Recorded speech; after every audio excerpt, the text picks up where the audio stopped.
Perkenalkan, nama saya Edward Bangga untuk handle di bagian data and analytics gitu ya, untuk di master system sendiri. Nah, di sini saya akan sharing how to do analytics on cloud, terutama kita menggunakan solusi dari Cloudera yang juga di backup oleh AWS sebagai infrastruktur gitu ya. Nah, mungkin di sini saya jelaskan sedikit konsep gitu sebelum kita masuk ke demo. Oke, jadi kalau kita lihat, Cloudera ini saat ini yang public cloud itu mempunyai multiple enhancement gitu ya, terutama kalau di-compare dengan traditional platform gitu ya. Mungkin ada yang sudah menggunakan, ada yang mungkin belum menggunakan Cloudera juga gitu ya. Tapi kalau dulunya itu kita punya namanya Data Hub gitu ya. Data Hub ini dia akan melakukan penyimpanan data, kemudian kita akses data juga ke Data Hub, ya kita query ke Data Hub, dan biasanya jika kita membutuhkan hal-hal lain gitu ya, misalkan kita perlu melakukan data engineering, kita perlu melakukan data warehouse, itu kita perlu menambahkan additional komponen, atau bahkan contohnya kalau misalkan kita udah punya Data Hub gitu ya, namanya kita punya operational database nih, biasa untuk backend aplikasi gitu ya. Itu kita perlu membangun satu klaster baru gitu ya untuk workload yang berbeda-berbeda. Dan itu kalau kita secara on-premise itu dia itu akan memerlukan hardware tambahan gitu ya. Kemudian kita mau melakukan machine learning, kita juga perlu hardware tambahan, kita perlu melakukan pengadaan yang mungkin akan takes time, dan terkadang juga membuat kesempatan atau opportunity-nya itu jadi nggak valid lagi gitu ya. Misalkan kita perlu banget nih melakukan machine learning, tapi kita menyiapkan hardware, melakukan instalasi dan lain-lain gitu ya. Dan itu ketika oke, sudah ready nih untuk environment-nya gitu ya. Tapi ternyata sudah nggak valid gitu, sudah makan waktu cukup banyak.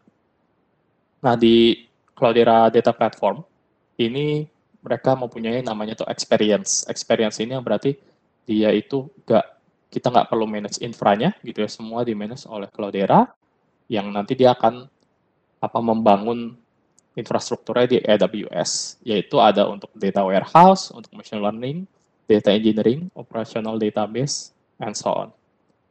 Di luar itu juga kita punya namanya itu control plane. Ini fungsinya untuk monitoring gitu ya, kemudian untuk replication, untuk menyimpan data catalog. Jadi kalau mungkin di RDBMS saat ini gitu kesulitan gitu ya, kita nih punya data apa aja, kita punya model apa aja. Nah, di sini juga punya data catalog, kemudian juga ada management console. Management console pastinya untuk kita membuat cluster baru, membuat environment baru, dan lain-lain.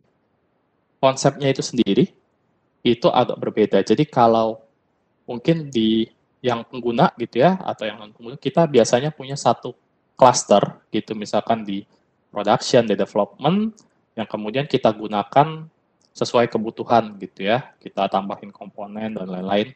Dan itu satu hal kesulitannya juga sulit untuk di manage permissionnya gitu. Misalkan di development permissionnya user ini punya akses ke ini, di production user ini punya akses ke ini, biasa kita harus lakukan secara manual gitu ya.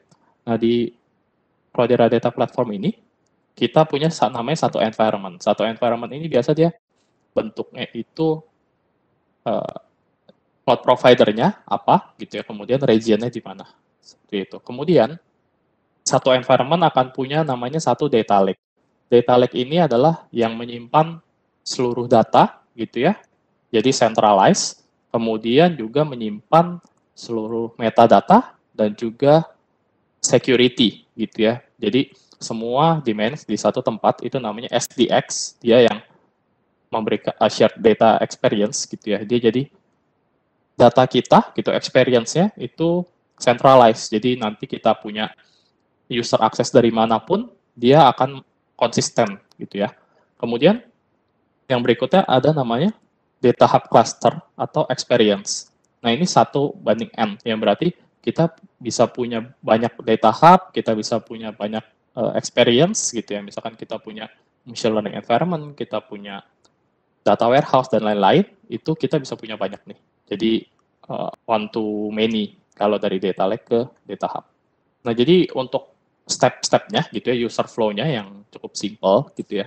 Pertama adalah pastinya user connect ke CDP. CDP itu dia kita bisa lewat browser gitu ya untuk kita login menggunakan SSO atau menggunakan Enterprise Identity gitu. Misalkan kita punya Active Directory, nah itu kita bisa gunakan juga. Kemudian kita pastinya di awal itu harus membuat yang namanya environment dan data lake gitu. Biasa ini satu paket gitu ya. Ketika kita create environment, data lake-nya itu akan langsung tercreate secara otomatis. Kemudian yang ketiga kita bikin data hub cluster gitu. Jadi ini bisa macam-macam sesuai kebutuhan gitu ya. Kalau kita lihat di sini, contohnya itu kita di poin 3 kita punya misalkan kita punya BI tools nih, let's say yang very common gitu ya, itu ada Tableau, ada Power BI, ada Qlik gitu, ada Looker, itu kalau mau akses data nih ke Cloudera. Nah, kita bisa bikin ini on demand gitu ya. Jadi kita perlu untuk BI team perlu satu cluster, isinya itu komponennya hanya Hue dan Impala. Yang Hue dan Impala ini yang digunakan oleh BI tools gitu ya. Nah, ini juga on demand gitu. Kita bisa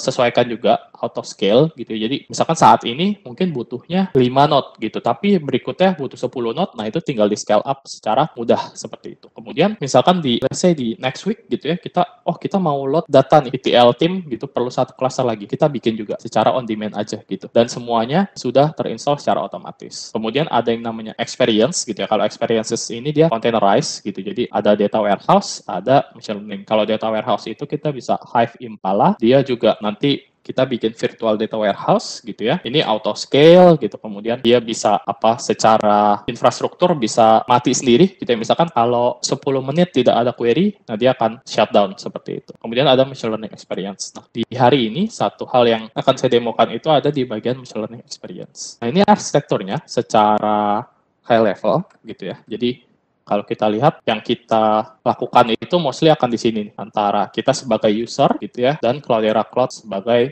konsolnya gitu ya atau control plane-nya. Nah, yang di customer AWS account ini semua akan di-manage oleh si Cloudera. Jadi kalau kita lihat di sini kan banyak-banyak ya komponennya. Ada S3, ada EC2, RDS dan lain-lain. Itu semua akan di-manage oleh Cloudera. Jadi ketika kita create cluster misalkan Cloudera akan membuatkan S3-nya, EC2-nya dan lain-lain langsung di AWS. Jadi kita tidak perlu lagi manually gitu ya create AWS infrastrukturnya untuk menggunakan Cloudera seperti itu.